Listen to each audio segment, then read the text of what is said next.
Le grand direct des médias avec Guillaume Janton. Samedi soir, France 5 vous propose de voyager tout en restant sur votre canapé. Avec ce nouveau numéro d'Échappée belle, les téléspectateurs vont découvrir les plus beaux endroits de la Corse du Sud.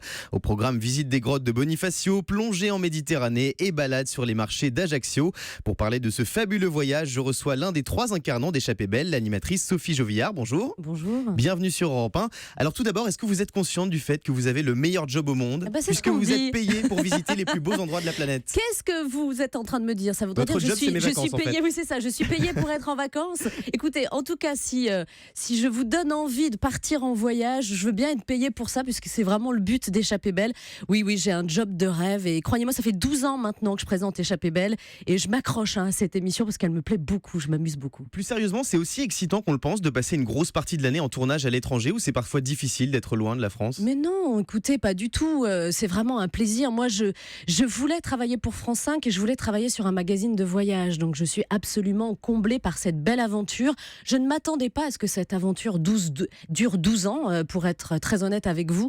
Donc, aujourd'hui, c'est un beau cadeau, c'est une belle surprise. On part aux 4 coins de la planète pour découvrir des gens, partager avec eux leurs passions, leurs traditions, leur savoir-faire. Donc, c'est une chance exceptionnelle. Si l'émission est là depuis 12 ans, c'est parce qu'elle marche fort, très fort sur France 5. Vous atteignez régulièrement le 1 million de téléspectateurs. Selon vous, quelle est la recette du succès de l'émission ? Eh bien, je crois que je viens de vous le dire, c'est vraiment d'aller à la rencontre des autres et d'ouvrir une petite fenêtre sur le monde. Je crois qu'on a besoin de ça. On est le samedi soir en prime sur France 5. Il y a une très belle programmation ailleurs, mais voilà, sur France 5, on sait que on va pouvoir être curieux des autres. Et je crois que par les temps qui courent, être ouvert sur le monde et curieux des autres, c'est une bonne chose. C'est vrai. Vous êtes donc 3 animateurs à présenter l'émission, chacun votre tour. Il y a donc vous, Sophie Jovillard, Jérôme Pitorin et Raphaël de Casabianca. Pourquoi ce choix de la part de France 5? Oh bien parce que vous venez de le dire, c'est compliqué de voyager aux 4 coins du monde. J'ai fait cette émission seule pendant des années, c'était un sacré challenge. Jérôme m'a rejoint quelques années après le début d'Échappée belle, et puis Raphaël fait partie de l'aventure aussi depuis quelques temps, tout simplement pour faire un maillage du territoire, de ce grand territoire qu'est notre planète. Chacun a sa place, chacun a son rôle, et on se répartit très très bien toutes ces destinations. Justement, comment est-ce que vous répartissez les destinations? Est-ce que vous vous battez pour les meilleures destinations? Alors non, il n'y a pas de bataille, ça c'est le rôle du producteur. Beau Travail et la société de production de cette émission, ils savent très bien faire des magazines de voyage. On n'a pas un petit chapeau où on tire au sort. Par contre, moi, il y a des destinations. Je vais voir Alain Goury, des fois mon producteur, en lui disant, tu sais, j'aimerais bien faire cette destination. C'était le cas en Iran. On a fait une très belle émission en Iran. On est vraiment allé à la rencontre des femmes et de cette jeunesse iranienne. Donc là, j'étais vraiment ravie de pouvoir y aller. Mais sinon, on se laisse porter par l'aventure et par les destinations. Pour samedi soir, vous avez eu de la chance puisque les téléspectateurs vont passer un week-end des plus sympathiques en Corse du Sud. Pourquoi uniquement la Corse du Sud et pas toute la Corse? Mais vous connaissez la Corse, vous savez à quel point c'est riche et varié. L'émission fait 1h30, on peut découvrir plein de choses, mais il y a un moment, faut délimiter un territoire. Et croyez-moi, d'Ajaccio à Bonifacio, en plus nous on emprunte à catamaran, il y a vraiment des choses extraordinaires à faire. On va aussi un petit peu dans les terres, vous l'avez dit, on va faire de la plongée à Porto Polo.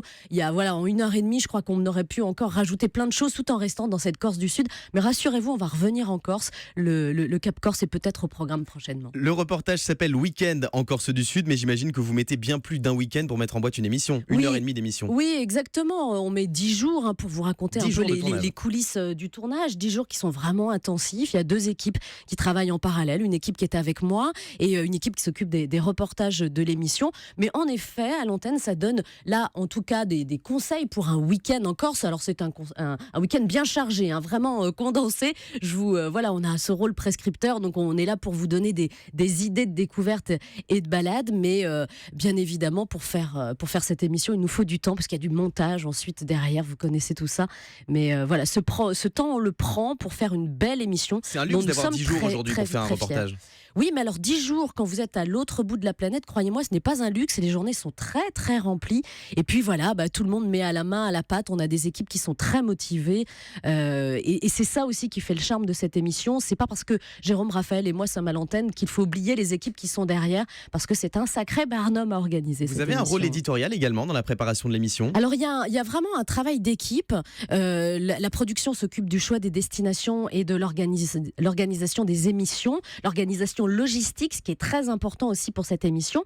Et puis nous avons un conducteur, et avec le réalisateur, là en l'occurrence c'était Pascal André Villa sur l'émission Corse, et bien nous avons ce conducteur, et bien évidemment après nous sommes maîtres de notre voyage sur le terrain. Donc cette petite touche éditoriale et cette petite touche personnelle vient là, sur le terrain, où on se laisse porter par nos émotions, tout en préparant quand même notre destination, puisque par respect pour les gens que nous allons rencontrer, il faut quand même qu'on sache de quoi on parle. Sophie Jovillard, en 12 ans, vous avez rencontré énormément de gens dans plein de pays différents. Ça s'est toujours bien passé avec les locaux ou vous avez eu quelques mauvaises surprises? Écoutez, ça ne se voit pas en radio, mais je croise les doigts. Oui, ça s'est toujours très très très bien passé.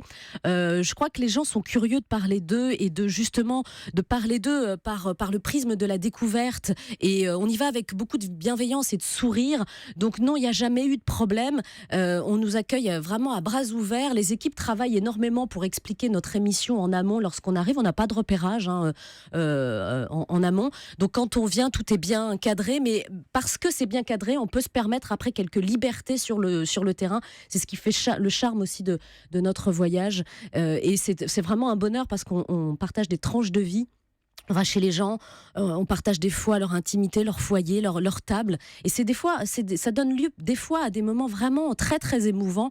Et une fois de plus, je reviens sur cette émission Iran parce que c'est une destination qu'on connaît peu et maintenant qui s'est énormément ouvert au tourisme.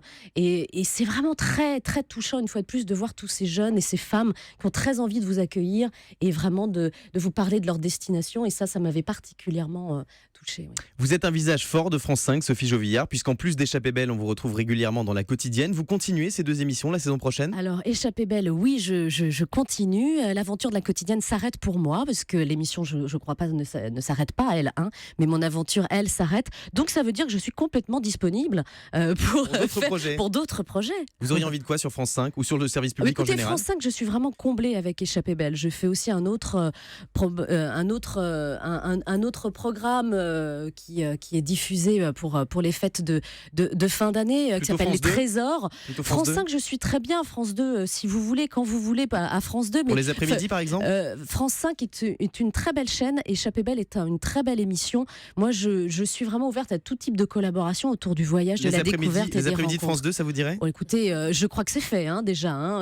Les après-midi de France 2, je crois que c'est fait. Merci beaucoup, Sophie Jovillard. On se retrouve dans un instant avec Christine Béroux. À tout de suite sur Europe 1.